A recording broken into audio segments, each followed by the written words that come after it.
The rain lashed against the grimy window of the small cafe, mirroring the storm brewing inside Alara's chest. Another late shift, another stack of bills that refused to shrink, another dream deferred. Her life felt like a perpetual balancing act on a tightrope frayed at both ends, a constant struggle to keep her head above the murky waters of her inherited debt. She traced the condensation on the glass, lost in thought, until the chime above the door cut through the mundane symphony of the cafe. Before you skip, just remember, channels like this only survive if you hit subscribe. Otherwise, stories like this one just disappear. A man entered, and the entire atmosphere of the bustling cafe seemed to shift, subtly but undeniably. He was a force of nature, a presence that commanded attention without a single word. Tall, broad-shouldered, with an expensive, dark suit that seemed molded to his powerful frame, he moved with an almost predatory grace. His eyes, dark as polished obsidian, swept over the room, pausing, almost imperceptibly, on Alara. A shiver, not entirely unpleasant, ran down her spine. He wasn't conventionally handsome in the soft, approachable way of movie stars. His features were chiseled, sharp, hinting at a life lived on the edge, a dangerous allure that was both terrifying and undeniably magnetic. He settled into a secluded booth by the far wall, his gaze still occasionally drifting towards her. Alara, usually unflappable, found her hands trembling as she poured another customer's coffee. Who was this man, and why did his single, piercing look feel like a brand against her skin? She didn't know then, but that moment, that brief, unsettling connection, would irrevocably alter the course of her meticulously planned, yet utterly unremarkable, existence. Alara's days were a monotonous rhythm of early mornings and late nights. She worked tirelessly at the Daily Grind, a local cafe that barely paid enough to cover her ailing grandmother's medical expenses and the mounting debt from her late father's ill-fated business venture. Her small apartment, overlooking a perpetually damp alleyway, was a sanctuary of worn books and faded photographs. She found solace in the quiet hum of the city, in the familiar faces of her regular customers, in the simple joy of creating latte art. Her life was predictable, safe, and utterly devoid of anything resembling excitement, much less danger. She craved stability, a quiet existence where she could finally breathe. Finally save enough to pursue her dream of opening a small, independent bookstore. Romance was a luxury she couldn't afford, a distraction from the crushing weight of her responsibilities. She was 28, her vibrant red hair a stark contrast to her often tired eyes that held a quiet determination and an unwavering sense of duty.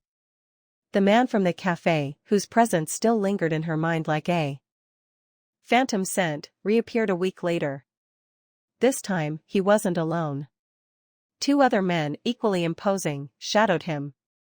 He walked straight to the counter where Alara was wiping down the espresso machine. His proximity sent a jolt through her, a strange mix of fear and an undeniable pull. A black coffee, his voice was a low rumble, smooth as aged whiskey, and surprisingly cultured. She noticed a faint scar above his left eyebrow, a tiny imperfection that somehow made him even more intriguing. As she prepared his order, her movements were stiff, self-conscious under his intense scrutiny. He didn't look away, his dark eyes studying her with an unnerving intensity that made her blush. She handed him the cup, her fingers brushing his. The brief contact was electric, a spark that ignited a warmth deep within her.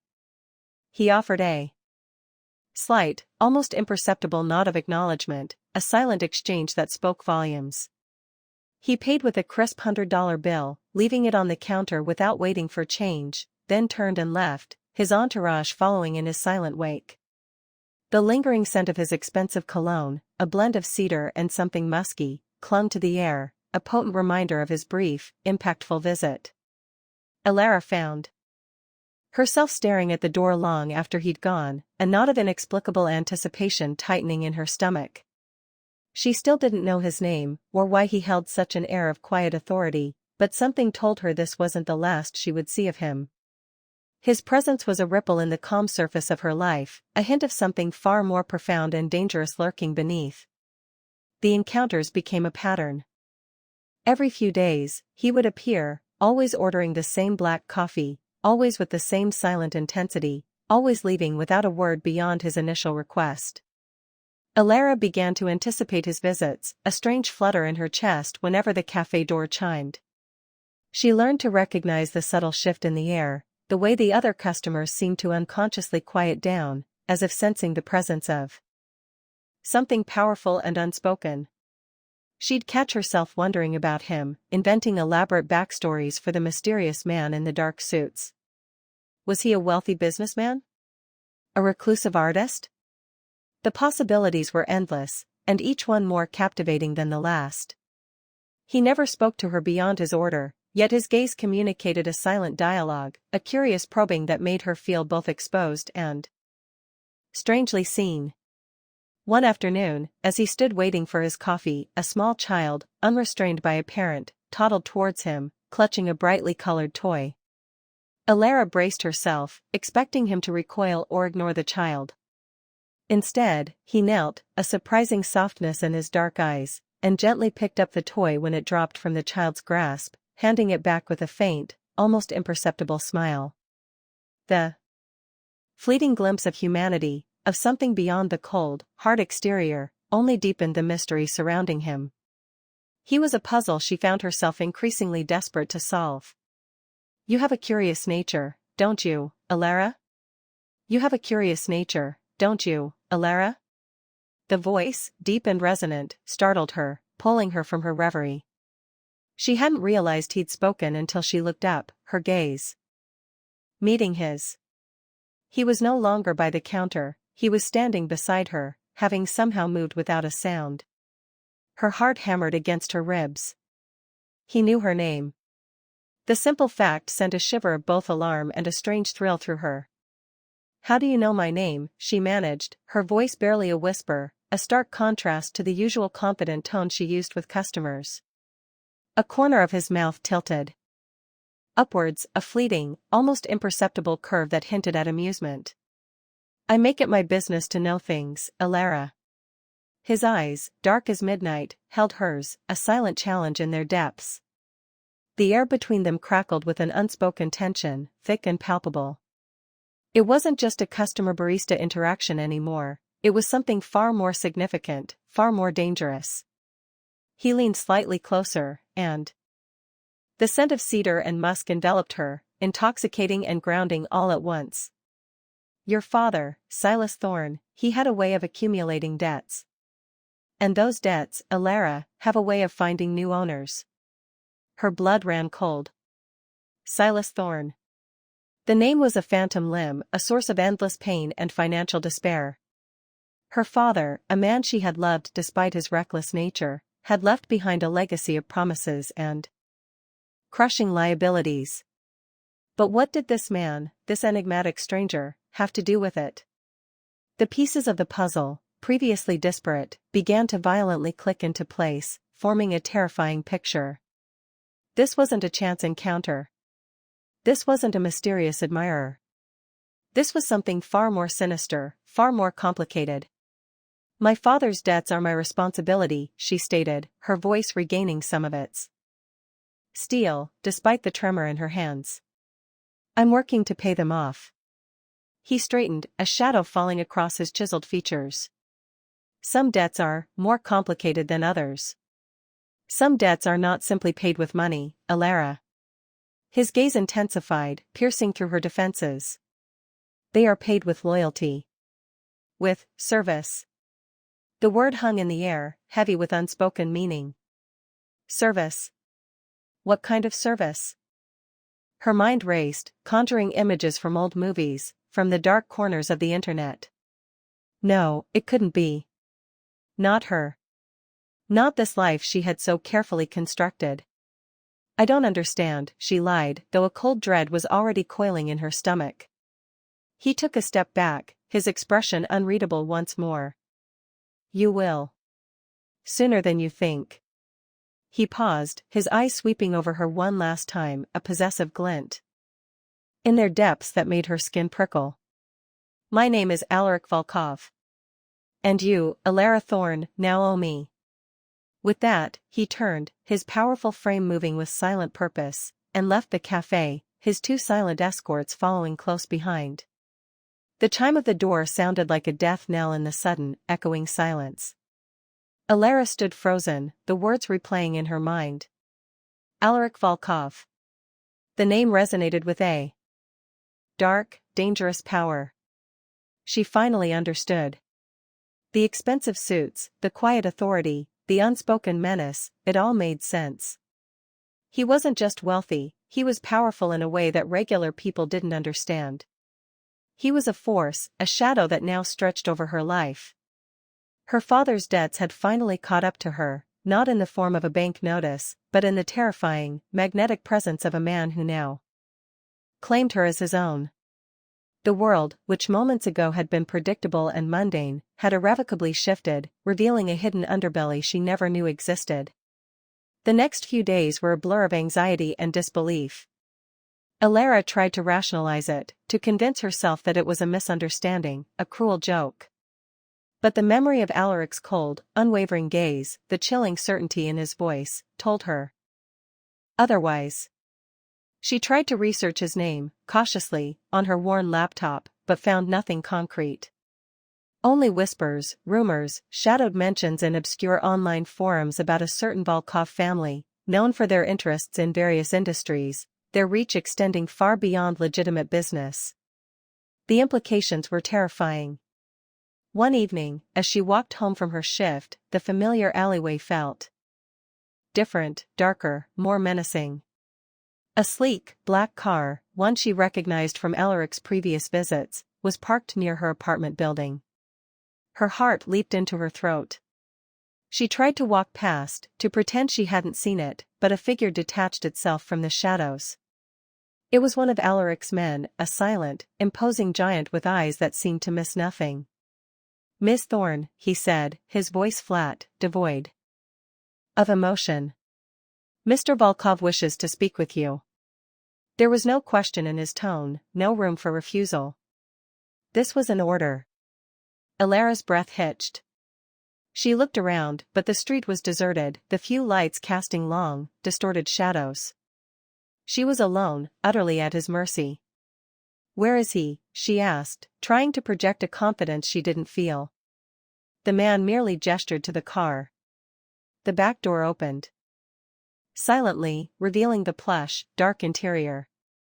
She hesitated, her mind screaming at her to run, to fight, but a deeper, more primal instinct told her it was futile.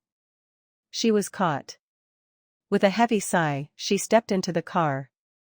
Alaric Volkov was already inside, seated on the far side, his powerful frame filling the space. The faint scent of cedar and musk immediately enveloped her. He watched her enter, his dark eyes unreadable. The car was soundproofed, a silent bubble of luxury and danger. The door closed with a soft click, sealing her fate. "Thank you for joining me, Alara," he said, his voice a low, smooth purr that sent shivers down her spine. He gestured to the empty seat beside him. "Please, sit." She sat, her back straight, her hands clasped tightly in her lap, trying to project an air of composure she was far from feeling. The car began to move, gliding silently through the city streets, its tinted windows offering only glimpses of the familiar world she was being pulled further and further away from. "You seem distressed," Alaric observed, a hint of amusement in his tone. He leaned back, one arm resting along the top of the seat, his gaze unwavering. Hardly surprising, given the circumstances. Alara finally met his eyes. A defiant spark in her own. "What do you want, Mr. Volkov? And what does any of this have to do with my father's debts?" He chuckled, a low, rumbling sound that seemed to vibrate through the luxurious interior of the car. "Everything, Alara.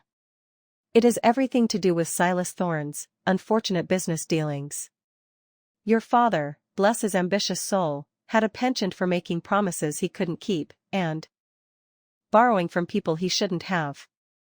And when he vanished, those promises, those debts, became transferable." He paused, his gaze intensifying. "To his next of kin. To you." A cold dread settled in Alara's stomach. "I'm not responsible for his mistakes." I barely knew half of what he was involved in. Ignorance is not an excuse in my world, Alaric stated, his voice losing its amused edge, becoming sharp, authoritative. Nor is it a valid currency for repayment. Your father owed my family a significant sum. A sum that, with interest, has grown considerably. He pulled a sleek tablet from an inner pocket of his jacket and tapped the screen, turning it to face her. The numbers displayed were astronomical, a dizzying array of zeros that made her gasp. This is impossible, she whispered, her voice trembling. I could never earn that much in a lifetime. Precisely, Alaric conceded, a predatory gleam in his dark eyes. Which brings us to the matter of service. Monetary repayment is inefficient for debts of this magnitude. There are other ways to settle accounts. He leaned forward, his proximity sending a jolt through her. The scent of cedar and musk was stronger now, a heady, intoxicating cloud. I require a personal assistant. Someone discreet, intelligent, and utterly loyal. Someone who understands the delicate nature of my work, and who can anticipate my needs before I even voice them.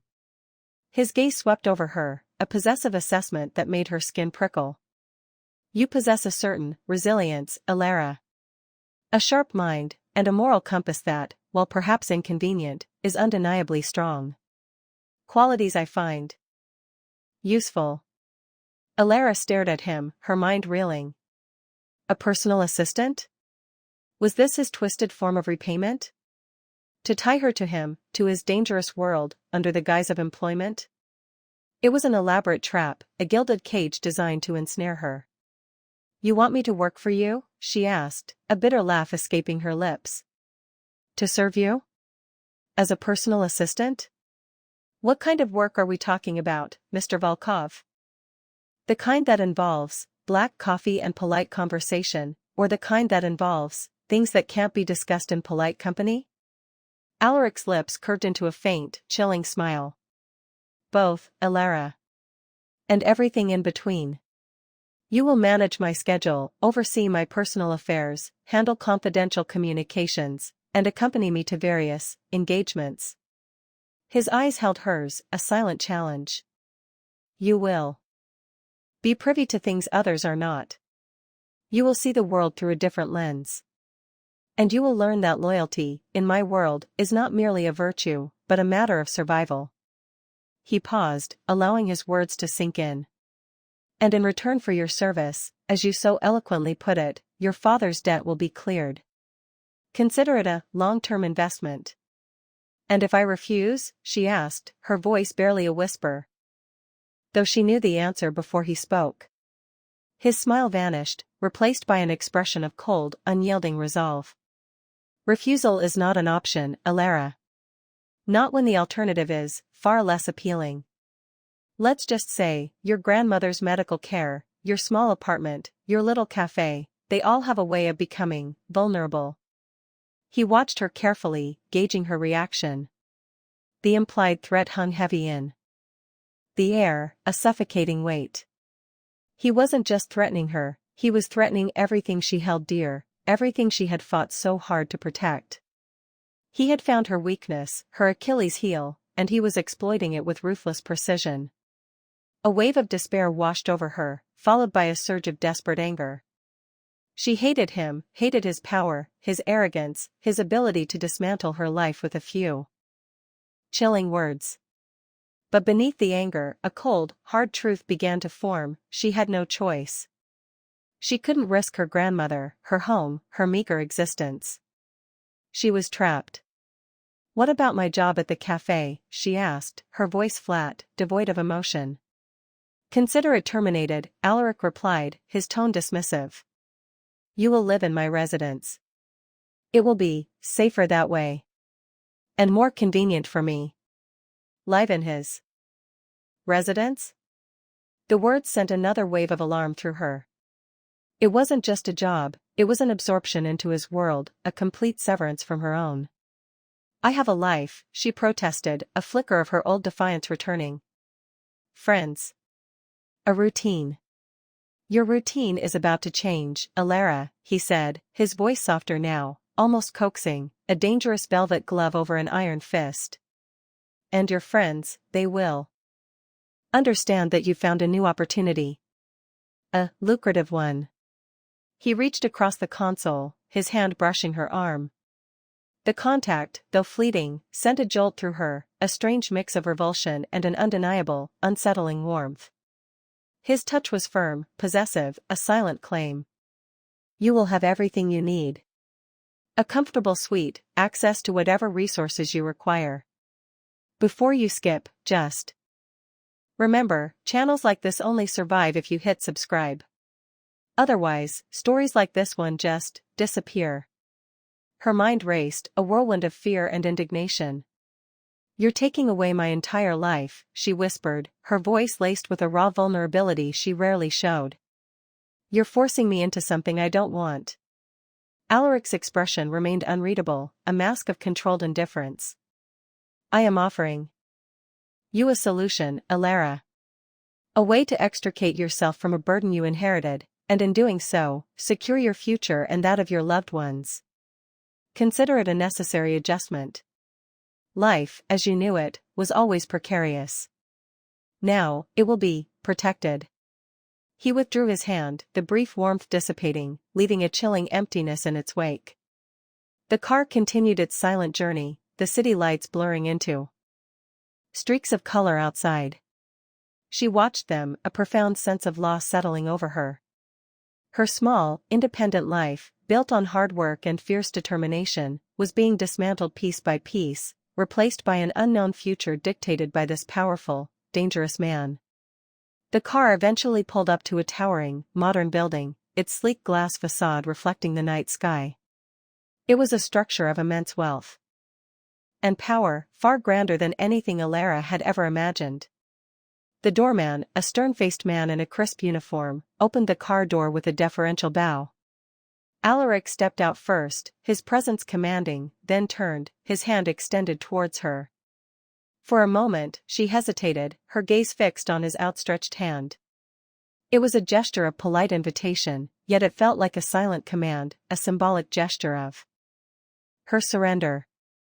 With a deep breath, she placed her hand in his. His grip was firm, warm, and surprisingly gentle. A jolt, like a tiny electric current, passed between them, startling her. He led her into the opulent lobby, all polished marble, hushed tones, and discreet security. The air was thick with the scent of expensive flowers and something else, power.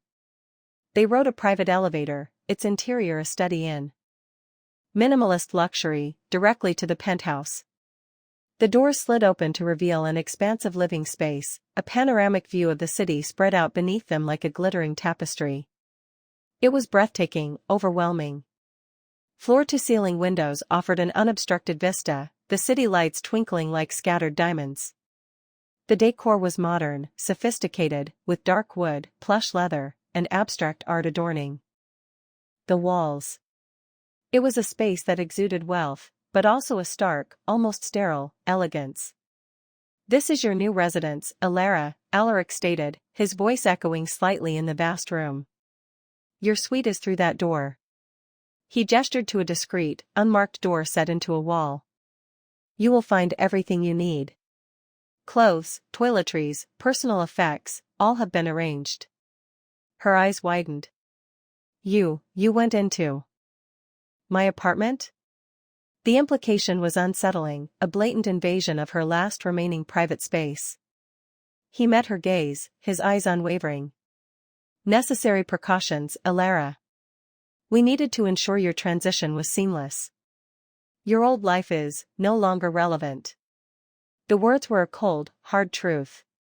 Her old life, the one she had painstakingly built, was gone. Replaced by this opulent cage, this life of enforced servitude.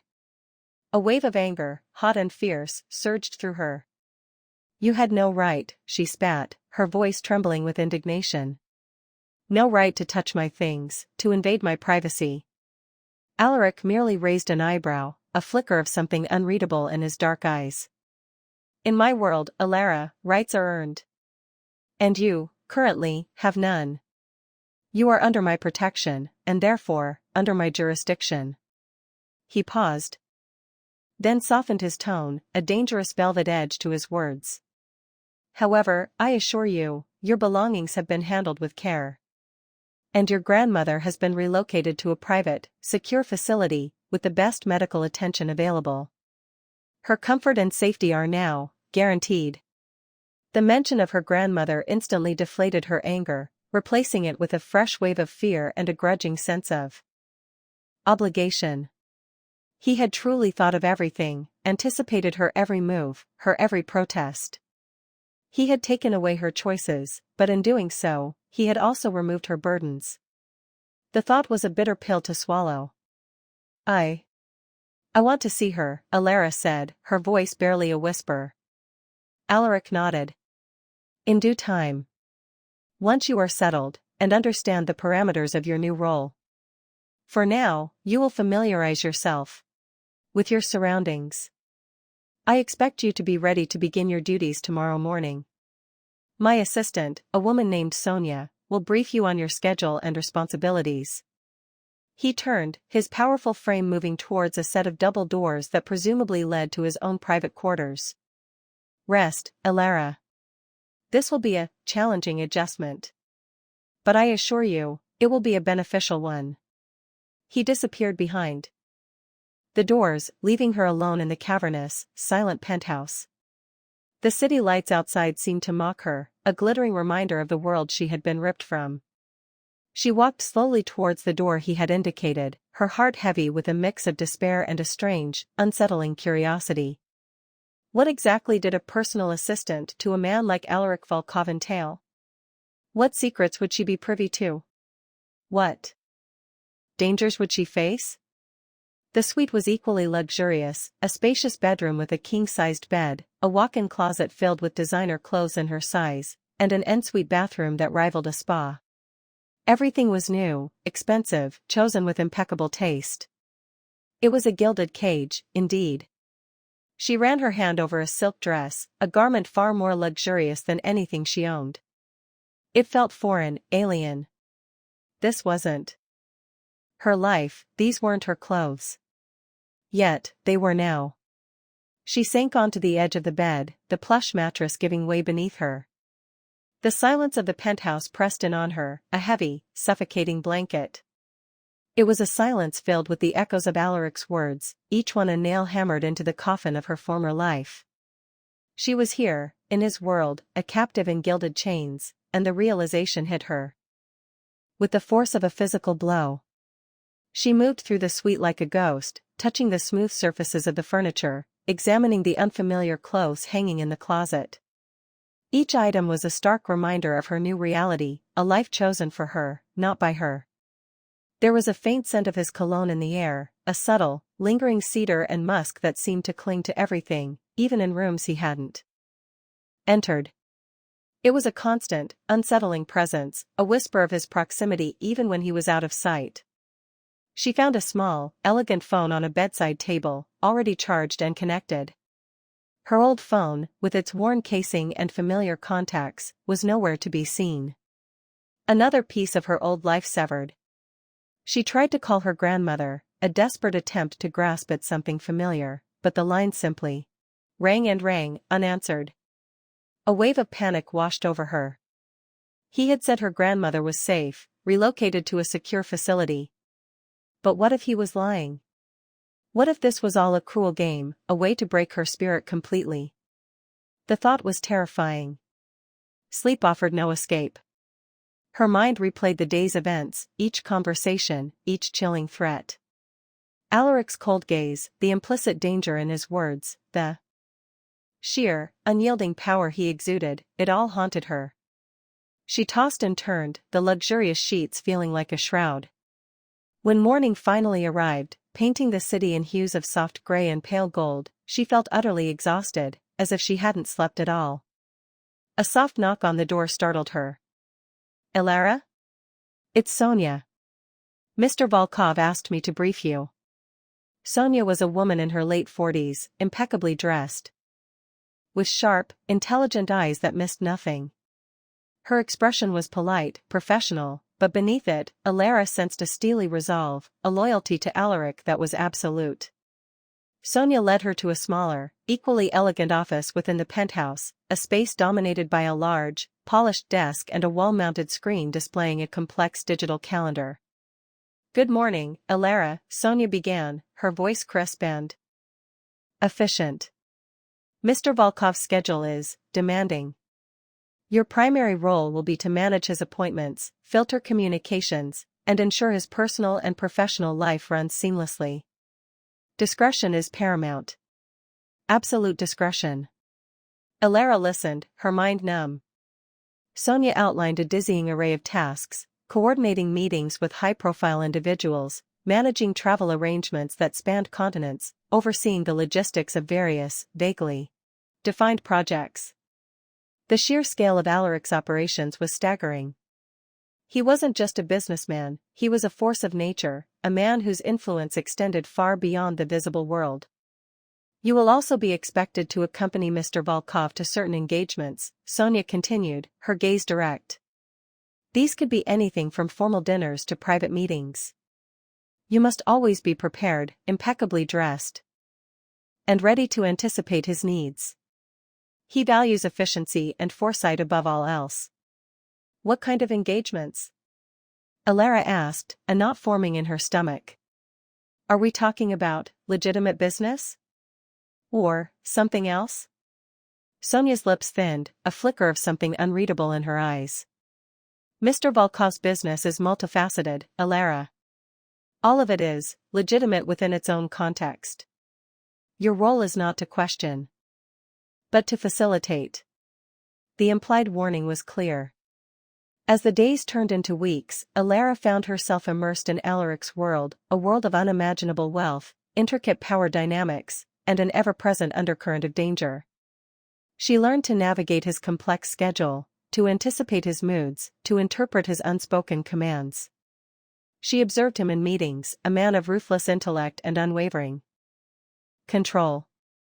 He commanded respect, not through overt threats, but through an aura of absolute authority that brooked no challenge. His cold exterior rarely cracked, even in private. He was a man forged in fire, unyielding and formidable. Yet, sometimes, in fleeting moments, she caught glimpses of something else. A flicker of weariness in his eyes when he thought no one was watching. A subtle tightening of his jaw when a particular name was mentioned. A brief, almost imperceptible softening of his gaze when he looked at a painting in his office, an abstract piece with muted colors that hinted at a hidden depth. These were rare, almost microscopic cracks in his formidable armor, but they were there, and Alara, with her keen observational skills, began to notice them. Their interactions, while strictly professional, were charged with an undeniable tension. He would often watch her, his dark eyes following her movements, a silent, assessing gaze that made her skin prickle. Sometimes, he would ask a question that had nothing to do with work, a casual query about her opinion on a book she was reading, or a piece of music playing softly in the background. These moments were rare, but they created tiny fissures in the wall she had built around herself, allowing a dangerous curiosity to seep in. One evening, they were in his private library, a vast room lined with floor-to-ceiling bookshelves, filled with ancient tomes and modern literature alike. Alaric was reviewing documents, his face illuminated by the soft glow of a desk lamp, while Alara organized a new shipment of books. She reached for a particularly heavy volume on a high shelf, stretching to her full height. Just as her fingers brushed the spine, the book slipped. Before she could react, Alaric was there, his hand reaching out, catching the falling book with effortless grace. His fingers brushed hers in the process, a brief, electric contact that sent a jolt through her arm. Their eyes met, a sudden, intense connection that seemed to suspend time. His gaze, usually so guarded, held a flicker of something she couldn't quite decipher: surprise? Concern? Admiration? It was gone as quickly as it appeared, replaced by his usual impassive expression. He handed her the book, his touch lingering for a fraction of a second longer than necessary. "Careful, Alara," he murmured, his voice a low, resonant baritone that sent a shiver down her spine. "These volumes are irreplaceable." She nodded, her throat suddenly dry. The air between them was thick with an unspoken energy, a silent acknowledgement of the almost touch, the shared moment. She felt a blush creep up her neck, a telltale sign of her unexpected reaction. He turned back to his documents, but she could feel his eyes on her, a weight that made her movements self-conscious. The incident, small as it was, chipped away at her carefully constructed defenses. She found herself replaying it in her mind, the warmth of his fingers, the depth of his gaze. It was dangerous, this nascent attraction, a threat to her resolve to remain emotionally detached. Before you skip, just remember, channels like this only survive if you hit subscribe. Otherwise, stories like this one just disappear. The days continued to blend into a rhythm of demanding work and stifling luxury. Alara learned more about Alaric's empire, a sprawling network of legitimate businesses, real estate, high-end hospitality, technology, that served as a front for his deeper, more clandestine operations. She never saw the dark underbelly directly, but she felt its presence, a constant pressure beneath the polished surface. She overheard hushed phone calls, caught glimpses of cryptic messages, and noticed the subtle changes in his demeanor. When certain individuals were mentioned, she was a witness, an observer, piecing together fragments of a dangerous puzzle. One afternoon, Sonia informed her that Alaric required her presence at a private dinner. "It's a critical meeting, Alara," Sonia stated, her voice serious. "With a particularly challenging associate. Your role is to be present, observant, and silent unless spoken to. Mr. Volkov values a calm, intelligent presence by his side." Alara felt a surge of apprehension. These were the moments where the line between her legitimate duties and the shadowy world he inhabited blurred most dangerously. She spent hours preparing, selecting a sophisticated, understated gown that Sonia had insisted upon.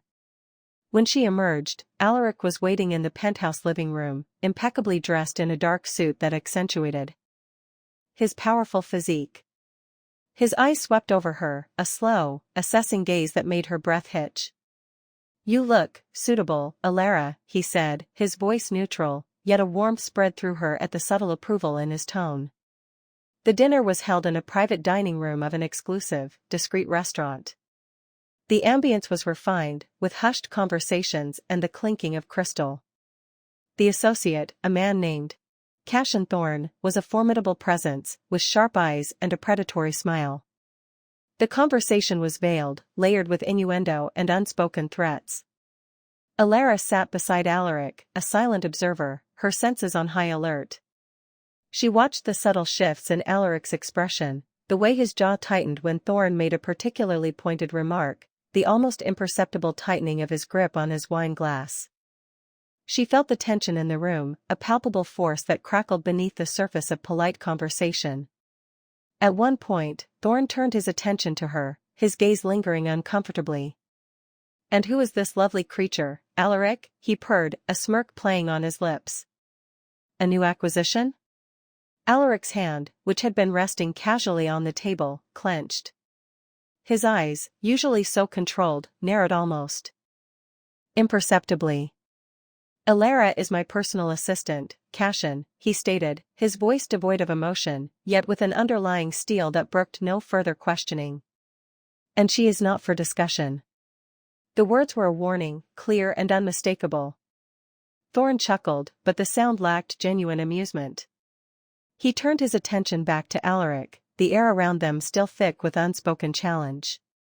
Alara felt a strange mix of fear and a peculiar sense of protection. Alaric had defended her, claimed her in his own way, even if it was merely to assert his authority. Later that night, back in the silence of the penthouse, Alara found herself unable to sleep. The encounter with Thorne had unnerved her, but it had also revealed another facet of Alaric. He was protective, possessive even, in a way she hadn't anticipated. She walked out onto the expansive balcony, the cool night air a welcome relief. The city lights glittered below, a silent testament to the vastness of the world, and her own small place within it. She heard the soft click of a door, and then Alaric's voice, low and unexpected. "Can't sleep?" He stood a few feet behind her, his silhouette dark against the city glow. She turned, startled. "No," she admitted, her voice soft. The dinner was intense. He walked to the railing, standing beside her, his proximity a potent force. "Thorn is a snake," he stated, his voice flat. "He seeks weaknesses. He saw you, and he tried to exploit it." "Exploit what?" she asked, genuinely curious. "Your innocence, perhaps," he said, turning his head to look at her, his eyes dark pools in the dim light. "Your vulnerability. He assumes everyone can be bought, or broken." He paused, then added, his voice even lower, "He underestimates you, Alara." The unexpected compliment hung in the air, a fragile bridge between them. She felt a warmth spread through her, a softening of the defenses she had so carefully maintained. "And you?" she asked, her voice barely a whisper. "Do you underestimate me, Alaric?" He held her gaze, a long, searching look that seemed to strip away her layers, exposing her true self. "No," he finally said, his voice a low rumble. "I have never underestimated you, Alara. I have always seen you for exactly what you are, resilient, intelligent, and far more dangerous than you realize." His words, delivered with such quiet intensity, sent a shiver down her spine that had nothing to do with the cool night air. It was a recognition, a validation that cut through all the fear and resentment she had felt. He saw her, truly saw her, not just as a tool or a pawn, but as a person with her own strength. He turned back to the cityscape, his gaze distant, lost in thought. "There are many like Thorn in this world, Alara. Men who operate in the shadows, who see power as the ultimate currency. My world is complicated. Dangerous." He finally looked at her again, his expression unreadable. "You are in it now.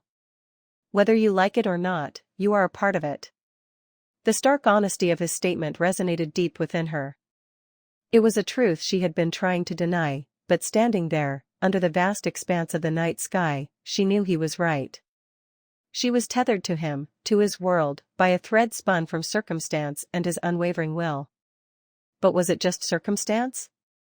Or was there something more, something that had been building between them, an invisible current that pulled them closer despite their conscious efforts to resist? She found herself studying his profile, the sharp lines of his jaw, the slight furrow in his brow. He was a man of immense power, yes, but also of profound solitude.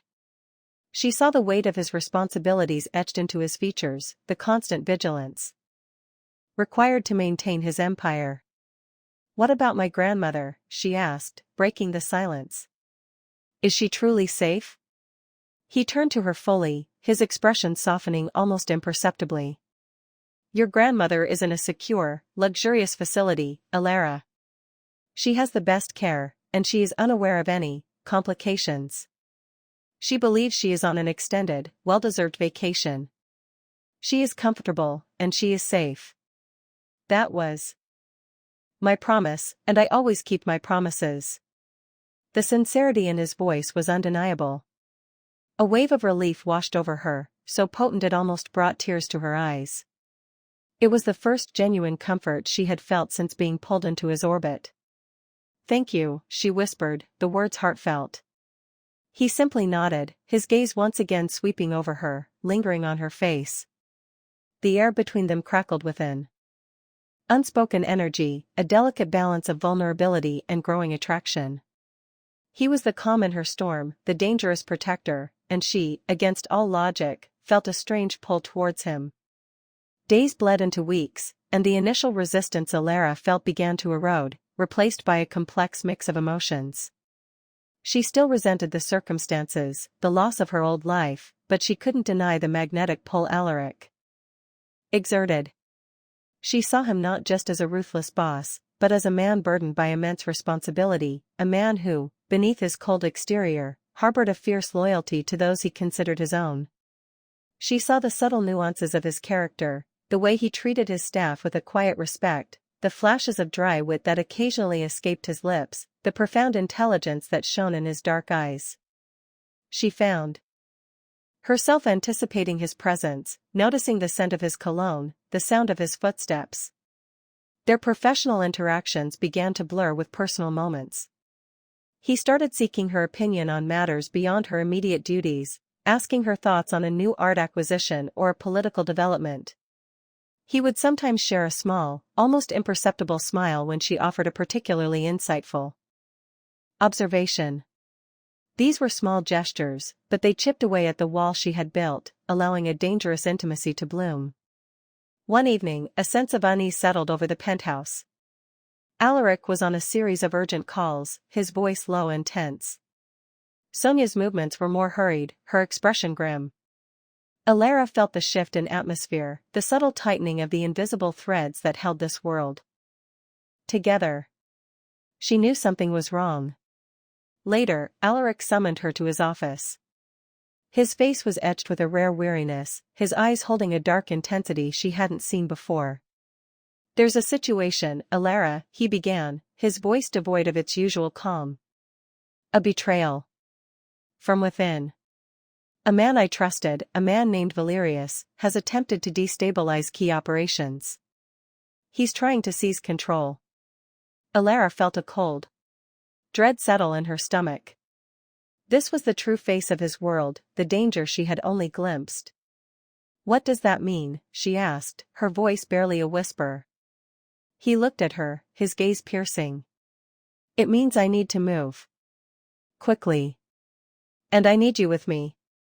Before she could fully process his words, the penthouse alarm blared, a harsh, piercing sound that shattered the silence. Sonia burst into the office, her face pale. "Mr. Volkov. We have a breach. Armed men are on their way up." Alaric's face hardened, all weariness replaced by a fierce, primal determination. He grabbed Alara's arm, his grip firm but not painful. "Come with me. Now." He led her through a hidden passage behind a bookshelf, a secret door she had never noticed.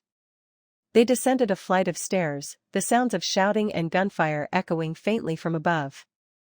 The passage led to a secure underground garage, where a black armored SUV waited, engine running.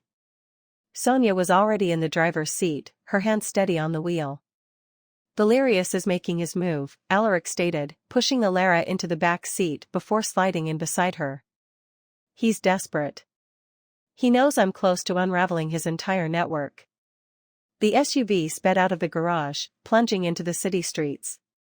Alara was pressed against Alaric, the raw adrenaline of the escape thrumming through her veins.